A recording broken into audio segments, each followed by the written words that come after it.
it's raining out, and yeah, I'm gonna try to get something done on this thing this weekend because it's been kind of like a couple weeks. I haven't really done much to it. I've been waiting on parts and getting parts, so haven't really made a video in a while just because I haven't really done anything fun on it. But today I'm gonna try to get something done even though it's raining out. I got steel braided rear brake line and a new rear caliper.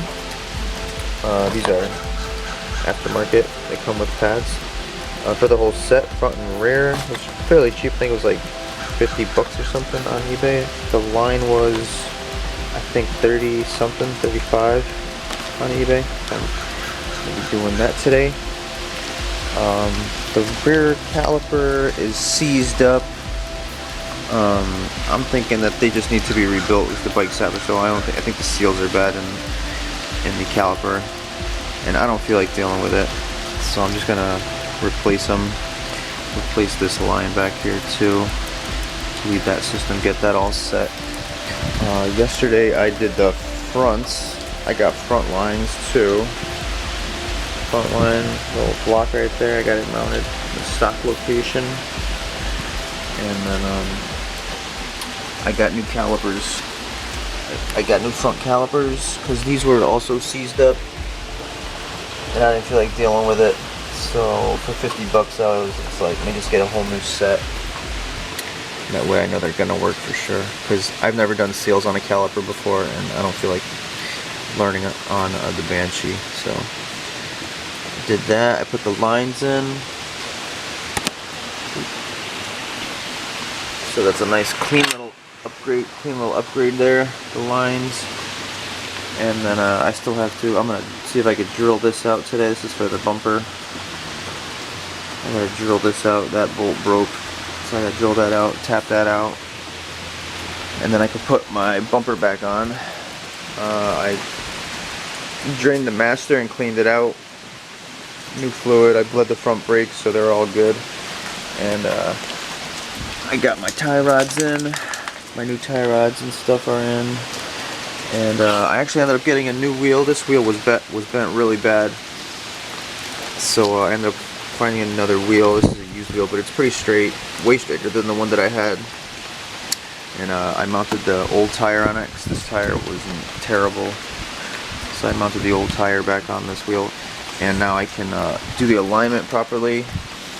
I was trying to do an alignment last weekend, but that wheel was bent so bad that I couldn't get a proper camber measurement because it was bent so bad.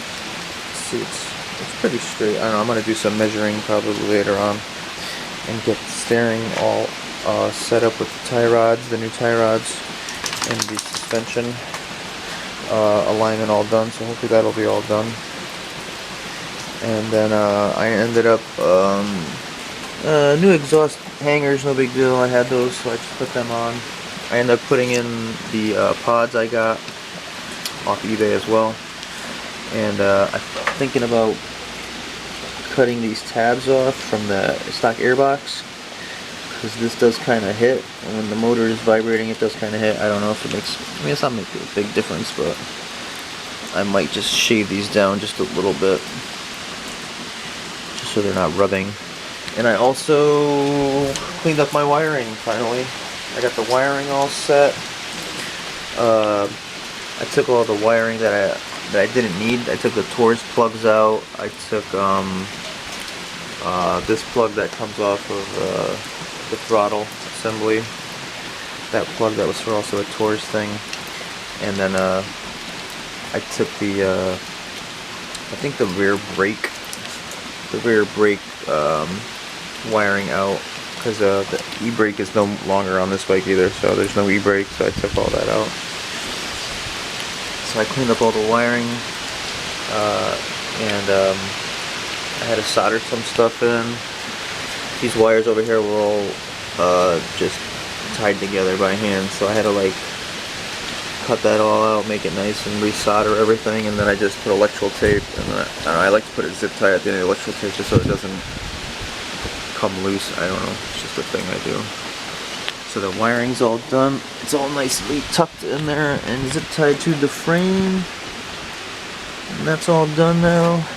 So it looks a lot cleaner. I don't know if you can see it in there, but I don't know, you probably can't see it, but the wiring is in there. You can kind of see it on that rail over there. So that's all done. That looks a lot nicer. And then I ended up getting some new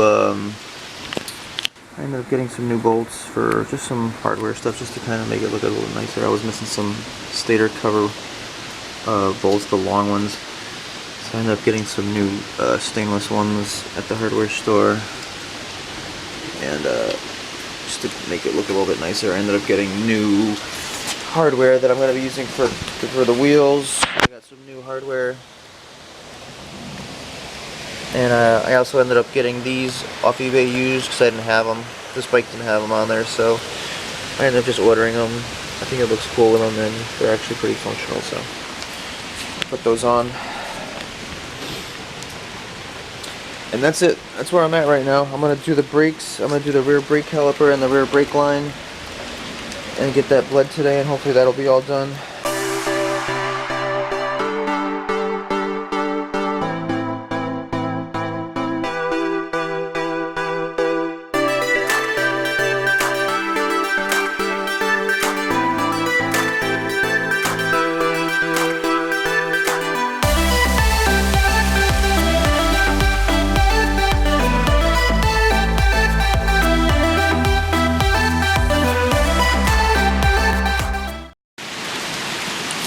Pouring. I had to move the bike up a little bit. I was getting soaked. My back was getting soaked.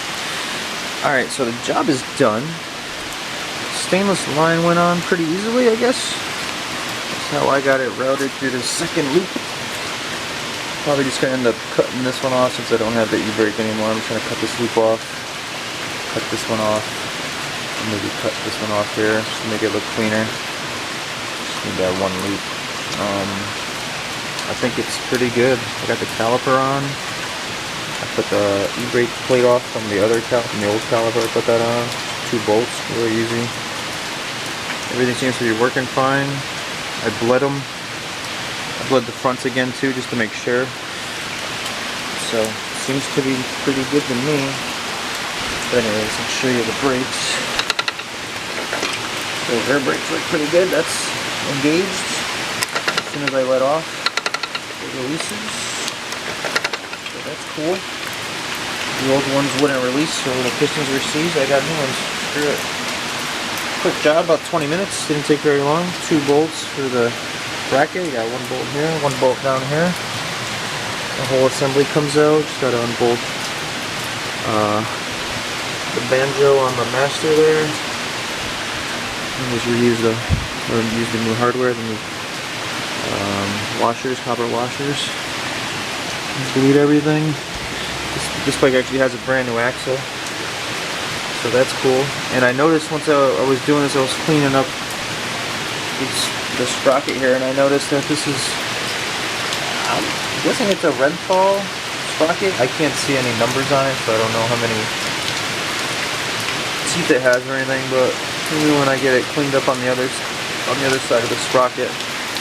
So that's kind of cool. So I'm pretty happy with the brakes. They should be good to go. And I'm actually going to start this thing up, let it warm up, and I'm going to run it through the gears. I got the wheels off the ground, and I got it supported like that. And I've also got the a jack over there on the plate, just insurance-wise, just in case if the tires do want to hit the ground. So I'm going to start it up. I'm going to run it through the gears. So I've actually never rode this thing through the gears, maybe like first and second a little bit, and it was running horrible, so I never really got to see what third, fourth, fifth, and sixth gear were like. I just want to make sure the transmission's good. So I'm going to start it up here shortly, let it warm up, and then I'm going to run it through the gears, and hopefully this transmission's solid. And then yeah, you guys can hear it run with the pods, and we'll see, take it from there.